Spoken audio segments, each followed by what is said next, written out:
send it to. So welcome to the Massachusetts Library Association Readers Advisory Section meeting discussion of the fantasy genre, which is a very, very large and all-encompassing genre. But that's what the people said they wanted, so that is what we're going to do. I have uploaded a graphic to the chat. Let me know if that doesn't work for you. We'll also make it available elsewhere if that's what you want. This is just like thing to look at if you panic completely and are like, I don't know any fantasy books to give anyone. I've never heard of fantasy. I don't know anything, which is what happens to me every time anyone asks me for anything. Are you trying? Where's the graphic? I don't see anything. It should be in the chat. If it's not there, I will email it. How's that? I got it from the chat. I don't see anything in the chat at all. Okay. I will send it. I'll reply to the advisory committee and attach it now. Thank you. That way everyone will have it.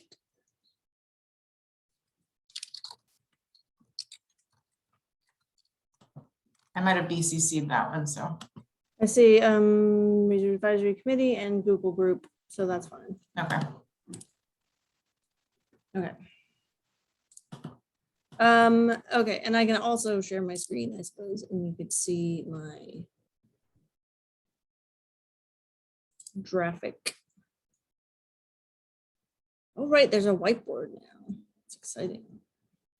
Okay, so anyway, when we're talking about the fantasy genre, basically, in terms of the arms of speculative fiction, we have science fiction, which is what if our science, what if science and the things that we know about were taken to their extreme, like, you know, we went to Mars and then we developed Mars and then, you know, they were aliens, obviously, because of course they were aliens and so on. That's going to be science fiction. Or what if we destroyed our planet in a climate/pandemic apocalypse, and that's also science fiction.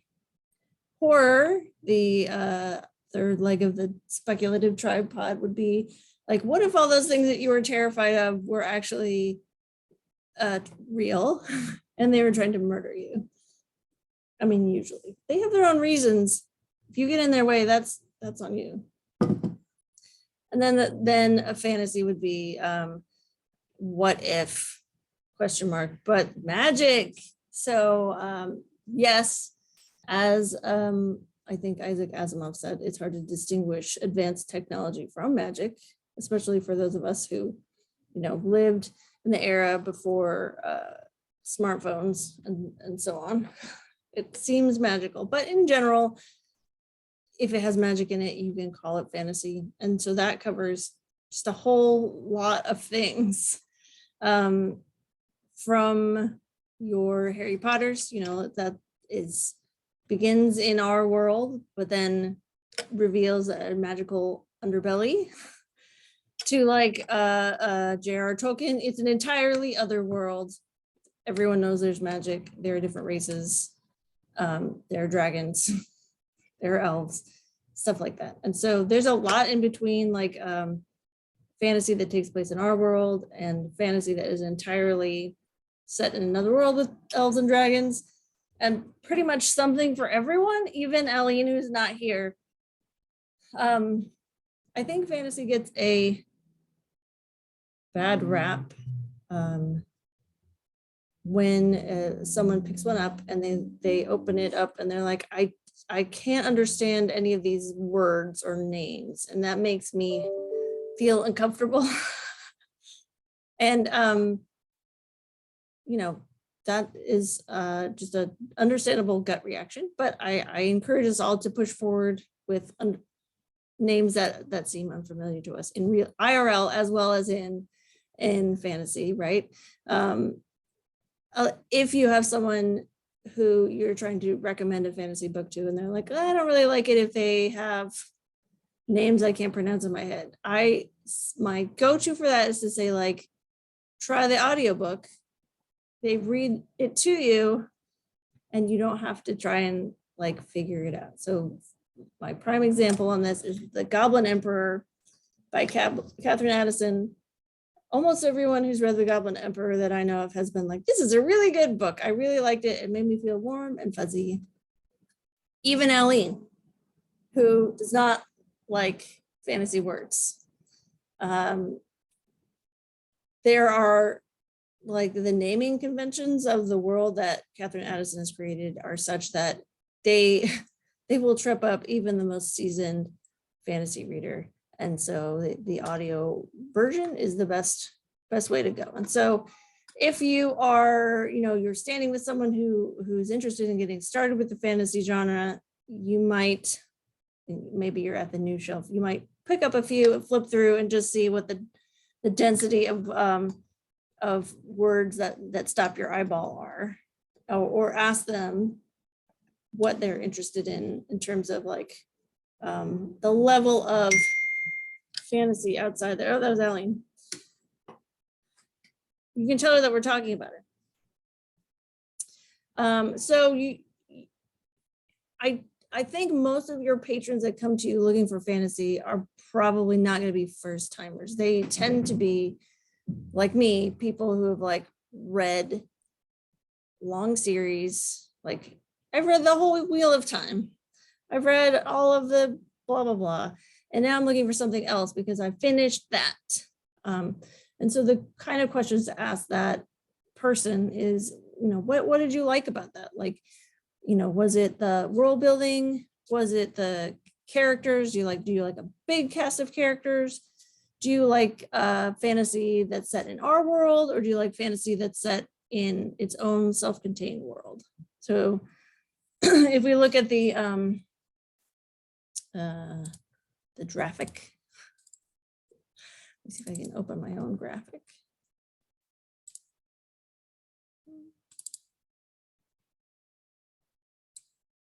Okay, so if they say, I like fantasy that's set in our world, I don't want elves and dragons, or I don't want to know they're elves and dragons until later.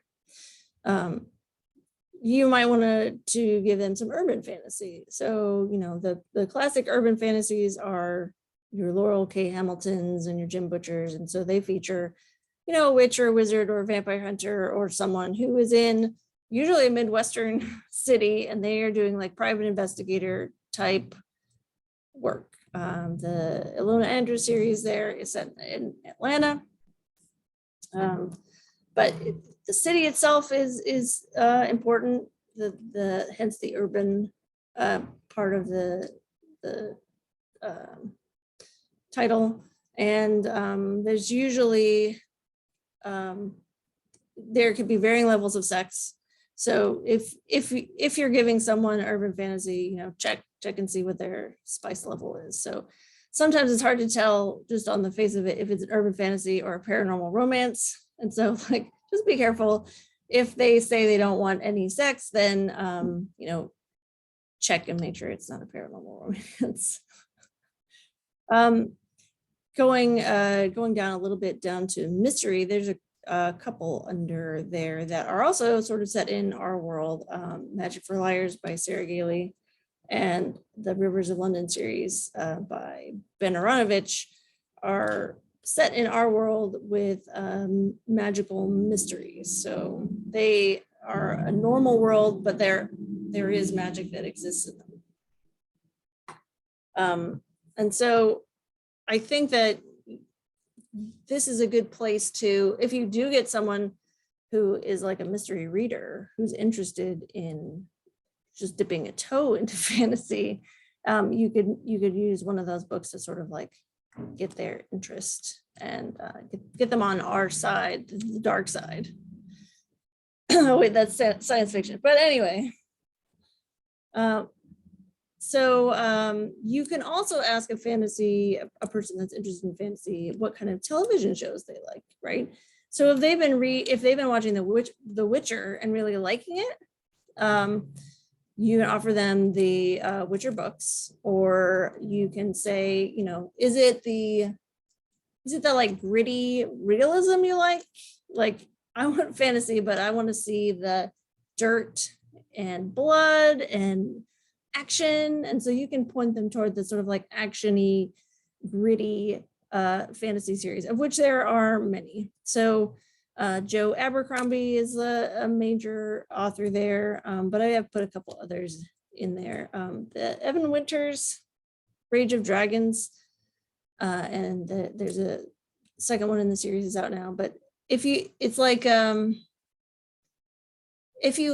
the idea of like the 300 Spartans versus the thousands of enemies, and just like battle after battle after battle, that's the book for them.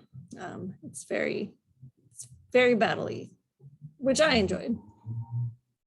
So you might get someone who is like, no, I don't want gritty realism. I just want it to be, it's very loud. I just want it to be soft, and I want there to be love stories in it, please. So I have some romantic ones here. You're not going to have a lot of soft, fluffy fantasies with romance here, but because there's usually some kind of larger stake, but you can get ones where romance is the main thing or like a very important part. So Jasmine Throne by Tasha Suri is sort of dark and gritty and concerned with empire and imperialism, but it's also a love story. On the list here, I would say Howl'S Moving Castle is probably the surest bet if someone is like, I just want a nice story, but with fantasy in it and a little romance. So Howl'S Moving Castle, just, like the Goblin Emperor, I don't know anyone who's read it and been like, I did not like this. Same with The House on the Cerulean Sea by TJ Klune. It's got some hard topics in it, right? There are children who are unwanted by many, and but it ends up being sort of like a warm and fuzzy experience. So that's not impossible. You might also get some teens that are coming to you having read all of Sarah J. Maas and then started her adult books, or having read Leigh Bardugo or watched the show based on her books, and then wanting more like stuff like that. And so just need to ask sort of, is it, if for Sarah J. Maas, for example, is it the fairies that you like? Or is it the sex that like, what is it exactly that you are liking about this? Because, those people might want paranormal romance, right? But they might want more of the like fantasy setting. The Leigh Bardugo fans might want the like Imperial Russia action, or they might want the heist team of thieves action. And so you just need to like see what it is that they like about those YA titles, and then figure out what you have in the library that would fit. I want to pause here and talk about, let's see if I got my thing up, a current trend that's happening, which is like Greek or other mythology retellings. I think Circe by Madeline Miller probably like kicked this off. But if you're ordering books, you're seeing like just a ton of them come across. Electra just came across. Song of Achilles is the other Madeline Miller.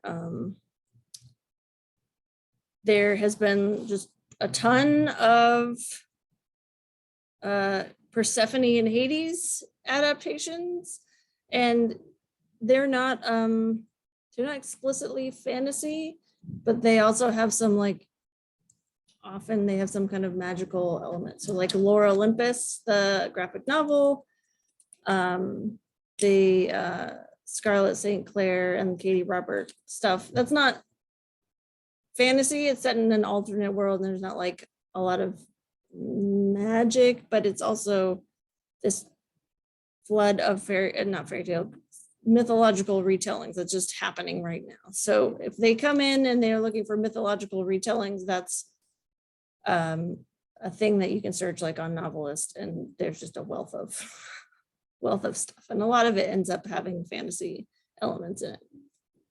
Excuse me, what? Another thing that is increasingly popular is historical fantasy. And so one of the most popular ones in the last year was A Marvelous Light by Freya Marsk, which was also a romance set in Victorian London with big fantastical elements and like an overarching conspiracy and a sweet romance. And I think the trend is, like with many of these things, going to be toward histories and cultures that have not previously been represented. So I put on this list A Master of Jinn by P. Jelly Clark, which is set in 1920s Cairo. She Who Became the Sun, which is set in Imperial China, and the Poppy War, which is set in later China. So those are all things that take real historical elements and then do like fantasy magic what ifs with them in really cool ways. And I guess I should totally backtrack here and say, like, the origins of the genre are with the old white guys that you would expect and recognize, like J.R.R. Tolkien or George R.R. Martin, or I did not put George R.R. Martin on here other than on the TV and film, but Robert Jordan and Terry Pratchett. Like, you might have one of those hardcore readers who just wants to come and reread them. So still keeping them on the shelf because they're still going on. So let me see, what have I forgotten here? Okay. So epic fantasy, that is what most of those classics are falling into, right? There is a sweeping scope. There's a ton of characters. The action can take many years, although in the case of Lord of the Rings, it actually doesn't take that long to walk into Mordor. But there's an immense backstory that takes thousands of years, right? And so the trend in epic fantasy too is to not have it be the Western cultures that we have traditionally had our epics based in. So that's what I put in this little list here. Black Leopard, Red Wolf by Marlon James is a really good one to give someone who wants a challenge. Not only is it set in sort of medieval Africa, it is a very circular narrative that just sort of keeps going around and around, and eventually all the pieces come together. It's got like a very interesting literary style. So if you get a literary fiction reader who's like, I want to try some fantasy, they would, I think, enjoy the challenge of Black Leopard, Red Wolf. The Ken Liu series, the Dandelion Dynasty, which starts with Grace of Kings, is like, it is historical China-esque, but it's sort of like an empire building from the beginning. And you start with a small cast of characters and then gradually you expand to fill the space. And the second one sort of picks up like 20 years later. So you might get someone that's like, I just want a really big book that has a lot of other really big books after it. And that's when you want to give them epic fantasy. They just want something that is going to occupy them for the next foreseeable future. I have a guy who comes in and he was reading his way through the L.E. Modestit series, which is like 20 books long. And we had most of them, but not all of them. So after he came in the second or third time, I sat down with him and I was like, okay, I can tell you're reading your way through these. So why don't we look at the list together and I'll see what we don't have and we'll just place holds on the next few so that they'll be here to pick up when you come back. And he was like, okay, great. But he did finish. And then I saw him just sort of asking my coworker about Brandon Sanderson that he hadn't read yet. And I gave him the Ken Liu book just to occupy his time. So we'll see. I haven't checked in with him yet. We'll see if he liked it or not. And then the last one I have down here is like political intrigue, which is if the person likes, it's like, it's not that there isn't action, it's just that the action is mostly like, how are we going to solve this situation through diplomacy and or stealth and or maneuvering of factions, and there can be battles and bloodshed, but the emphasis is on, I think, like relationships and sort of like intrigue, as said. So those are my particular favorite, and so I will always, if a review says political intrigue, I will add it right to my list.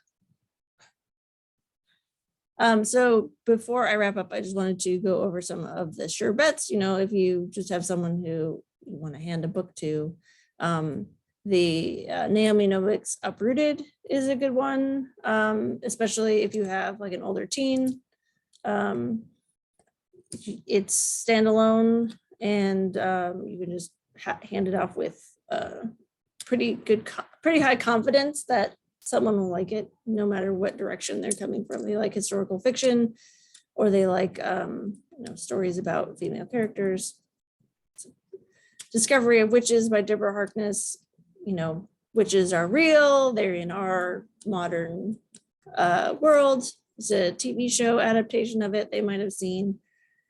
Time travel to Elizabethan England. There's just it's like, we might have this similar to appeal to like Outlander, in that like there's now and there's then, and there's a primary romantic relationship. It's sort of like grown up Twilight, I would say, where there are vampires and there are werewolves and there are witches. But there are not, as far as I know, not imprinting on babies. So that's cool. I mentioned Brandon Sanderson. Brandon is like a really great place to introduce someone that wants to start a long series.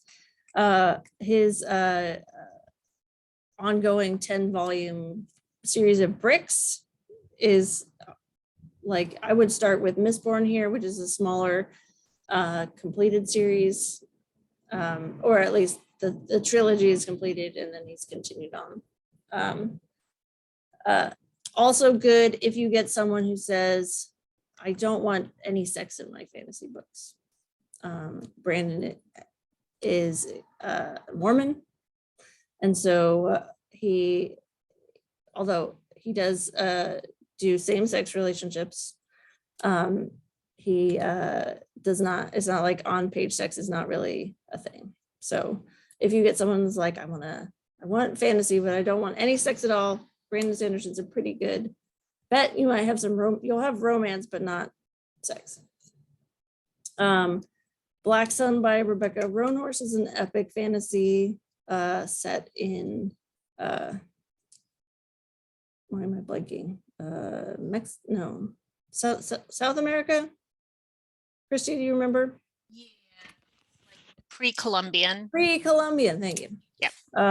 So that's going to be sort of political intrigue with multiple main characters, the perspectives of multiple main characters. And that's another thing you can ask them. You can say, like, do you want to just follow one character's perspective all the way through? Or do you want to like see from a lot of different viewpoints? Talked about those. If you have someone that says, I want something funny, but fantasy, you can give them Good Omens, also adapted into a television show, which is about, the prophesied end of the world and the son of the devil and everything that goes wrong with that. If you have someone that wants sort of, I think it's set in our world or near our world, the library at Mount Char. And then if you have someone that just wants a little novella to get a taste of something, oh, there's Ellie. The Empress of Salt and Fortune by Nevo is a good, just one to say, here, try this out and see if you like it. Aline, are you here? Yes. Tell me all your fantasy questions. We're at the question and answer period. Oh, really? Why do I see you're a people- big fan of fantasy. I am. Why do people read fantasy? That's We a already good talk about that. No, so I think Hi, people read Rebecca. Hi, Pam. Hi, Christy. fantasy for the similar reasons that they read romance, which is to sort of escape our current reality. Look at be my shirt. in a different reality. Are you trying? We are recording this. That's okay. Everybody should see my Wordle shirt. Okay. So anyway, I would say escapism is the main reason that people read fantasy. Okay, so I am the lightest of light fantasy readers. I am a huge fan of reading people's minds or being able to get plants to grow extra fast or your bread always being perfectly risen. But I am not a huge fan of different words for day. We talked about that. And so I am, in my discussion of fantasy reading with you, I have learned that I am a fantasy reader. I am just not a, what kind? Well, so I would say you're not a high fantasy reader or an epic fantasy reader. You are more of an urban fantasy reader, or just You would call it urban, so like Lost Girl and stuff is urban fantasy. urban fantasy / paranormal romance, Or what is the one, Magic for Liars? Yep, I have that in under mystery, but yeah, you like your, I would say you like your fantasy mixed with other genres, to make it go down more palatably. Genre bending, genre blends. Okay. Did I miss everything else? Is it all over? I'm happy to answer questions if anyone has any questions, or What are you reading right now? we already did that. What fantasy are you most looking forward to reading this summer? I'm gonna read this summer. That's so long from now, I know. or is it? It's not. It's happening on Saturday from what I can tell. Oh, crap. I have no idea. Let me see. Talk amongst yourselves while I look at. Now you get to see my my procedure. This is how my hair looks the way it's supposed to look after it gets dry. I have been walking around with flat hair all day and I'm not very happy about it. Okay, now I look a little bit more like myself. I use Garnier Fructis Surfer Putty, although I like other things better than that. This stuff smells really good. It's true. And hand sanitizer gets the sticky stuff of your hair product off your hands after you do your hair in your office.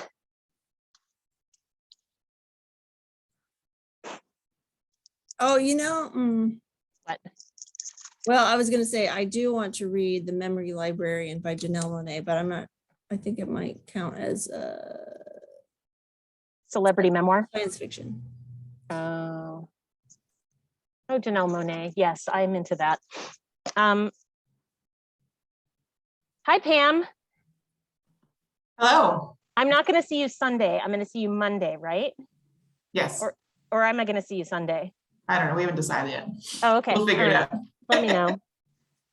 I don't know. I can't think far enough ahead, but I will say that I want to read the new RF Kang's Babel. So that's what I'm looking forward to. Did everybody admire your new office Yes. and ooh and ah over how important you are? Yes. Again, we're still recording. So let's wrap this up. Okay. Thank you for coming. And we look forward to seeing you again as chairs of the section. Right, I will stop recording since we seem to be done, unless anyone has any questions. No, I think that was good. Thank you. That was a good graphic and a good overview. Yeah, thanks.